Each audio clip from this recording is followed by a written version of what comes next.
All Across Perspectives is using our perspective of concepts, ideas, and latest news events that are reshaping the world that you live in to educate and inform so that the average person can prosper in this ever-changing world. Breaking news. Note, under Section 107 of the Copyright Act of 1976, allowance is made fair use for the purpose such as criticism, news reporting, educational, informative, and more. No copyright infringement intended. This video falls under the fair use guidelines. Any attempt to claim falsely the Digital Millennium Copyright Act, better known as DMCA, is illegal and will be countered. Hello, this is All Across Perspectives, Worldly Financial News Report for the week of January 12th, 2025, and I'm your host every day. These are the exciting events that we will cover today. President-elect Trump has expressed to expand the United States. What is involved? What is being said by other governments? Is it possible, and is there a treaty that was signed years ago that might allow this to occur? And is this part of a global agenda? Pay attention to this one. Assets, we're going to be changing the name of the Gulf of Mexico to the Gulf of America, which has a beautiful ring that covers a lot of territory. The Gulf of America, what a beautiful name.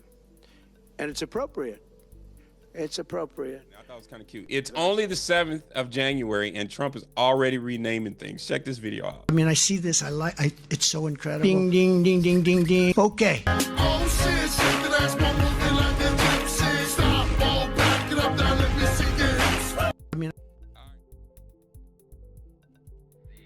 How's he going to turn around and get Canada?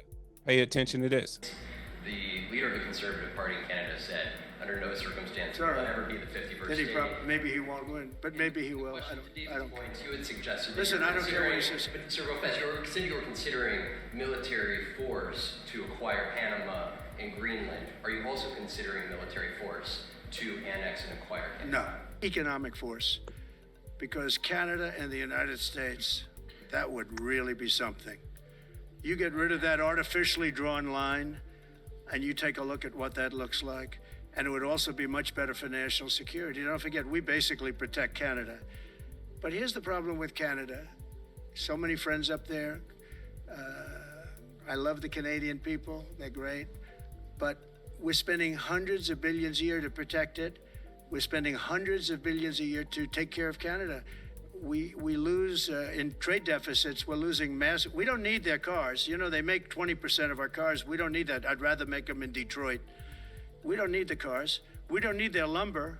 We have massive fields of lumber. We don't need their lumber. We have to unrestrict them because stupid people put, restrictions on, but I can do that with an executive order. We don't need anything they have. We don't need their dairy products. We have more than they have. We don't need anything. So why are we losing $200 billion a year and more to protect Canada? And I said that to, as I called him, Governor Trudeau. I said, listen, what would happen if we didn't subsidize you, if we didn't, because we give them a lot of money. We help them. As an example, we're buying icebreakers, and Canada wants to join us in the buying of icebreakers. I said, we don't really want to have a partner in the buying of icebreakers. We don't need a partner. But... no right. Nope. No right. All righty. So let's just keep on going because I'm going somewhere with all this. Just bear with me. Okay, here. There is a reason why China wants Taiwan. Russia wants Ukraine. U.S. wants Greenland, Canada, etc. The world is redefining its borders for national security risks. Okay? The players are strategically taking their geographical positions before the new digital economy and digital monetary system are in place. Check this out. I told you before, this will not be the same country that we are accustomed to or know today. Here we go. Well, we need Greenland for national security purposes. I've been told that for a long time, long before I even ran. I mean, people have been talking about it for a long time. You have approximately 45,000 people there. People really don't even know if Denmark has any legal right to it. But if they do, they should give it up because we need it for national security. That's for the free world. I'm talking about protecting the free world. You look at, you don't even need binoculars. You look outside, you have China ships all over the place. You have Russian ships all over the place. We're not letting that happen. We're not letting it happen. And if Denmark wants to get to a conclusion, but nobody knows if they even have any right, title, or interest. The people are going to probably vote for independence or to come into the United States. But if they did do that, then I would tariff Denmark at a very high level. You ask your staff to draw plans for actually Alrighty. This is Kevin O'Leary, Mr. Wonderful. And then Trump Talking about Canada. He's from Canada, okay? Mr. Wonderful is part of, was it Shark Tank, okay? So it says Trump about to bring North American Union, obviously, because everybody has to come together for a single global currency. So check this out. And then Trump put out a Truth Social just a few hours ago saying this: breaking, Kevin O'Leary says he will go to Mar-a-Lago to start the narrative about merging Canada with the United States. Think about the power of combining the two economies. Yeah, I'm going to go there. But let me tell you something. I'm very fortunate. I have millions of followers there in Canada, as I do in the U.S. So in the last 48 hours, I've been doing my own unofficial polling, trying to get the real tonality of what the country wants, because it's diverse. You got the Quebec guys, you got the Alberta guys, BC guys. And so here's really, you know what I love about Trump is he throws big ideas out there and causes an absolute, you know what, poo-poo storm. And then out of it comes some really good ideas, because I tell you what Canadians like. They don't want to give up their sovereignty, just like a guy that's born in Florida doesn't want to say he wasn't born there. He wants to be a Florida native. So if a guy is born in, Toronto or in Calgary and Montreal wants to keep that. But combining our countries together with a common currency, a viable passporting system after you're approved, as they have in EU, we'd be the most powerful nation on earth. What do the Canadians got? Unlimited water, unlimited power, unlimited paper, unlimited reserves of every kind. There's only 40 million of them, aside of California. And they don't want to squabble. They want to trade north, south, east, west. So the ideas are simple. Common currency, common defense of the North against the Chinese. I'm not a fan of the Chinese government. Everybody knows that. And I worry about that, and everybody should. And the Russians too. We don't need them messing around up north. We could make that very, very clear to them. And what country on earth would mess with a combined economic entity? What do you say to Check this out. This is Donald Jr. He went to Greenland, okay? So let's look. I just want you to see these things, because I promise you it'll all make sense in just a minute.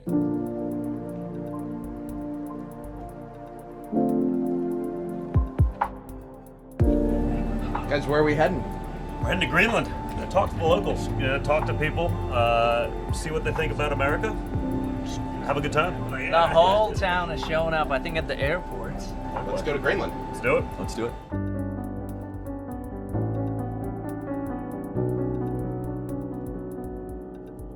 I mean, this is sort of my world as an outdoorsman, as someone who sort of travels to remote parts of the world. I love it.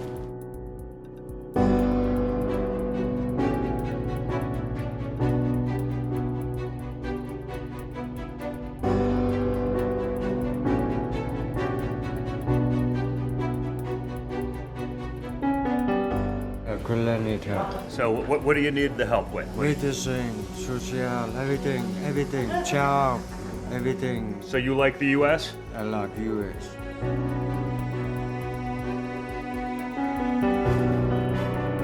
Well, we're leaving the local museum in Nook. Just absolutely cool to see the old hunting styles, the clothes. It's really amazing.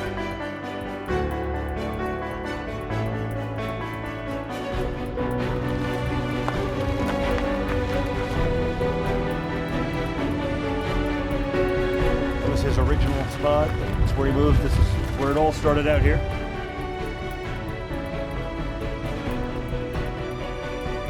Awesome trip to Greenland. Super warm welcome. People excited about Trump. They're excited about America. I'm definitely looking forward to coming back and getting to spend a little bit more time on the ground myself.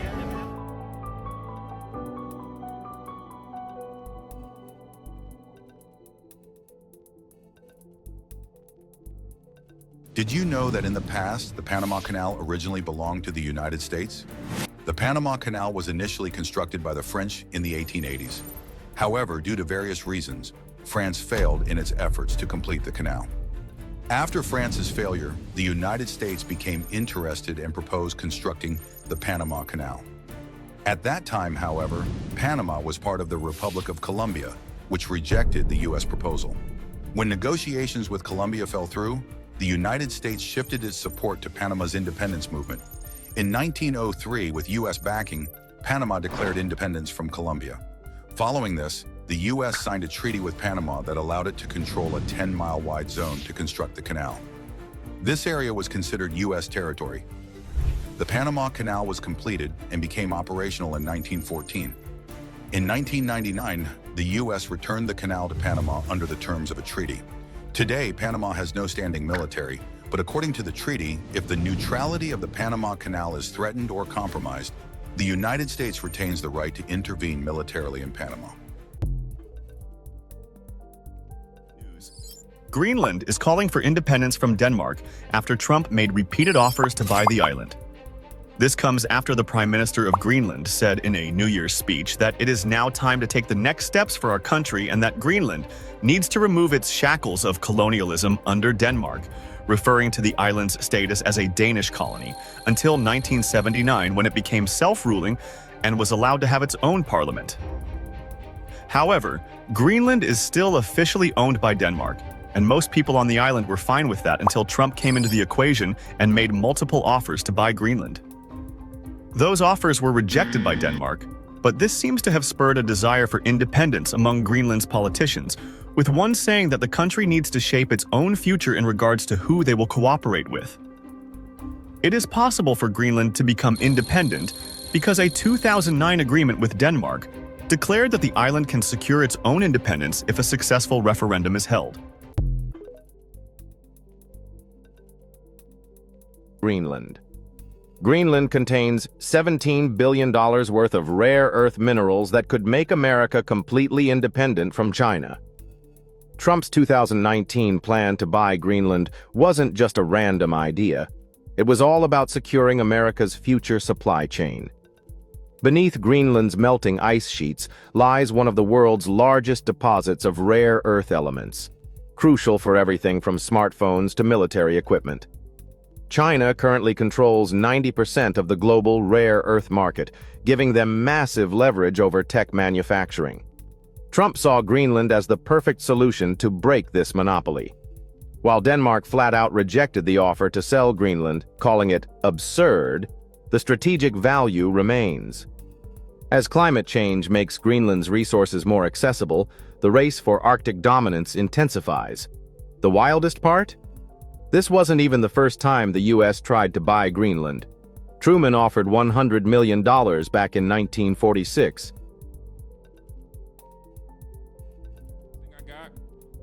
It said, Trump is legitimately about to buy Greenland, liberate Canada, reclaim the Panama Canal, and rename the Gulf of Mexico to the Gulf of America. This is what the new map might look like for the United States, guys. Is anybody seeing this? No, but I see it, but I don't know if I can believe it. But think about it this way. If we're going to war, you want to make sure you have some level of control over your borders. We don't have anybody that can sneak up on us if this was the case. Right.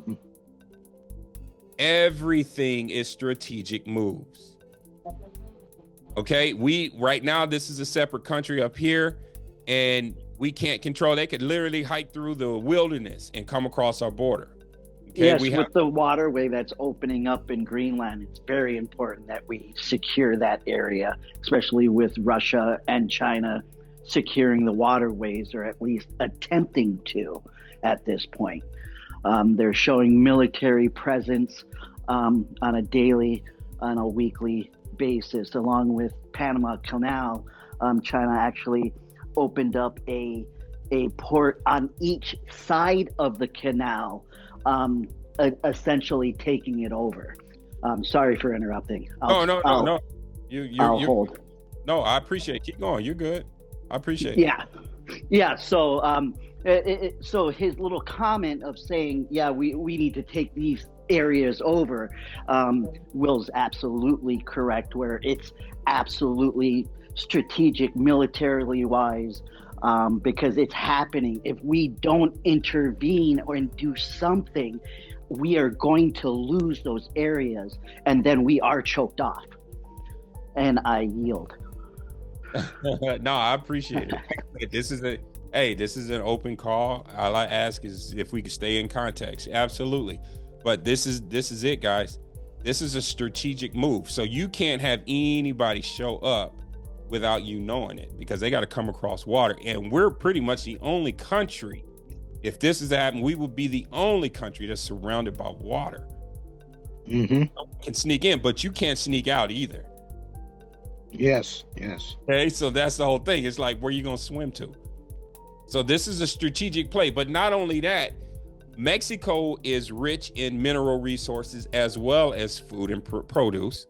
Okay, and they can grow and produce this stuff year round. Then you have Canada, which is really rich in mineral resources. And then we just saw a video that said Greenland is rich in mineral resources. We would be a full standing power on our own. This is chess. I'm not advocating for anything. I'm not talking it down. I'm just stating the facts. Imagine if we had lithium, graphene, silver, gold, everything within our hands and in our rights, and all in one country. That's power. That is power. That's power. This dude is smart. Okay. It says here, the map shows Greenland, Mexico, and Canada as part of the United States. This was 1942, guys. This map was made in 1942. Published in Philadelphia, early 1942, this outline of the post-war New World Map proposed a reorganization of the world following an Allied victory over the Axis powers. I'm just here to make you think. United States. I want you to say, what would happen if the U.S. bought Canada and Mexico? What if the United States, Mexico, and Canada became one country? If all three nations joined together to form a single country, they could call it CUM, or the United Nations of CUM, and it would instantly become the most powerful country in the world. Economically, this union would dominate with a GDP of over $28 trillion, making it the richest country on Earth. The U.S.'s $25 trillion economy would lead, boosted by Canada's energy resources and Mexico's manufacturing strength. Geographically, this supranation would span 21.66 million square kilometers, overtaking Russia as the largest country and nearly doubling Europe's size. From Canada's icy Arctic to Mexico's sunny beaches, it would feature unmatched diversity. The population would soar to nearly 500 million, ranking as the third most populous country behind only India and China. And with a defense budget of over 900 billion and 1.7 million active troops, it would command the world's most advanced and powerful military. So, would you want the US to form CUM and reshape the world? What if the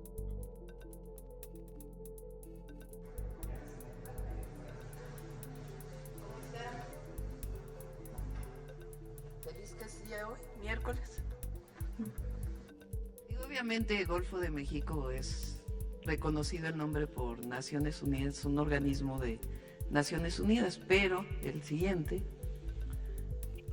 ¿por qué no le llamamos América Mexicana? Se oye bonito, ¿no? ¿Verdad que sí? Desde 1607, la Constitución de Apatzingán era de América Mexicana. Entonces, vamos a llamarle América Mexicana. Se oye bonito, ¿no? Y Golfo de México, pues, desde 1607, y además está reconocido internacionalmente. Okay, I'm gonna leave it right there. But she says since 1607, it's always been called Mexican Americana. Anything is possible. I keep telling y'all that. In case you were wondering, Corporation Canada is owned by the United States Corporation. There you have it, Canada. There you have it. Right? My last page got taken down because I identified the fact that Justin Trudeau was arrested while at Mar-a-Lago by the U.S. Marshals.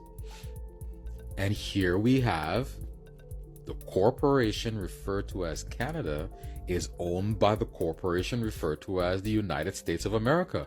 And guess what happens in 2025? All corporate treaties are going to be abolished. So I guess Canada's going to have a new name. The United States might have a new name, maybe. But this is why Donald Trump kept saying that Canada's the 51st state and that Justin Trudeau can be the governor of Canada, the 51st state of America. I kept telling y'all that Donald Trump just doesn't say things out of a whim or just randomly says something. Everything has meaning. So you got to understand something. We're about to enter 2025 and it's going to be very, very, very interesting. Very interesting. In 2005, an arrangement between Canada, Mexico, and the United States was made. This arrangement, unannounced to the public, unregulated by Congress, merges the United States, Mexico, and Canada into one entity, erasing all borders. It's called the North American Union, and you might want to ask yourself why you've never heard of this. In fact, there is only one mainstream reporter who was actually heard of and has had the courage to cover this issue.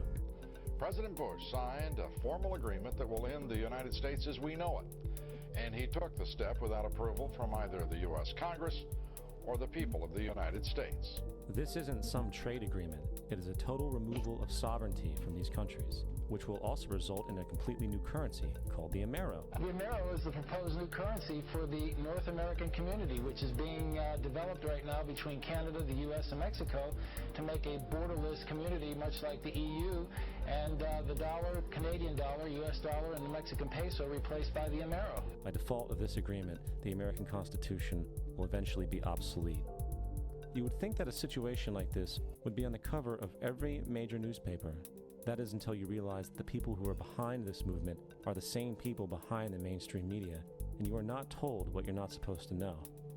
The last thing the men behind the curtain want is a conscious, informed public capable of critical thinking. They seek to keep you in a distracted, naive bubble, and they are doing a damn good job of it. Alrighty. This is Holocaust Perspectives Worldly Financial News Report for the week of January 12th. My name is Everett Day. I'm your host, just bringing you the latest information. If you are not currently in the app, I advise you to go and download the app so that you can stay informed. Okay, it is imperative that we gain an understanding. We're building a global community so the average individual can get the same information around the world. With that, strive to be your best each and every day. Live your life on purpose, with purpose. Be you, because that's all you can be, and leave the result as it is, which is the result. Have a beautiful